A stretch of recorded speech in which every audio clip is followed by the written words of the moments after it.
सब लोगों को नमस्कार और वीडियो देखने के लिए बहुत बहुत धन्यवाद।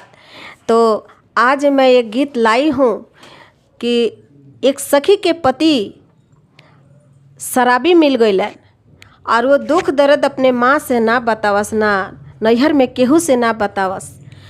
लेकिन जब ज़्यादा हो गई तब जाता रही अपने माई के और अपने माँ के पकड़ के खूब रुअतारी और खूब रुअतारी। तो माँ समझ ना पैलक कि हाँ बेटी हमार काहे इतना रुअतारी, और आज तक तो कुछ दुख ना बतौली और ना इतना रुअली, आज काहे रुअतारी। तो बेटी से पूछतारी, ये बेटी तू बतावा हमरा के काहे तू रुअतारू।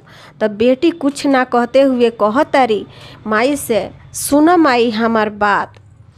हरे बलमा मिलल बा शराबी माई रे, बलमा मिलल बा शराबी। अरे बलमा मिलल बा शराबी माई रे, बलमा मिलल बा शराबी। अरे बेच देले लोटा हो बेच देले थाली, कुछहू कहिले तो देवेले गाली।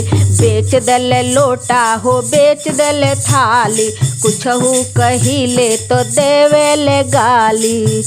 अरे गहना पर नजर गरवले माई रे, बलमा मिलल बा शराबी।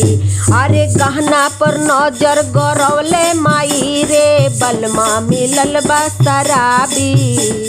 अब देखो ना माई का कहेलन वा का करलन।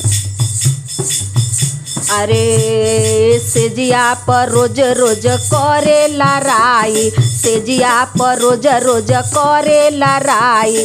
फाड़ देले तकिया हो फरले रजाई, फाड़ देले तकिया हो फरले रजाई। अरे रोजे मचावे उत्पाती माई रे, बलमा मिलल बा शराबी। अरे रोजे मचावे उत्पाती माई रे, बलमा मिलल बा शराबी। अरे बलमा मिलल बा शराबी माई रे, बलमा मिलल बा शराबी। अरे बलमा मिलल बा शराबी माई रे, बलमा मिलल बा शराबी।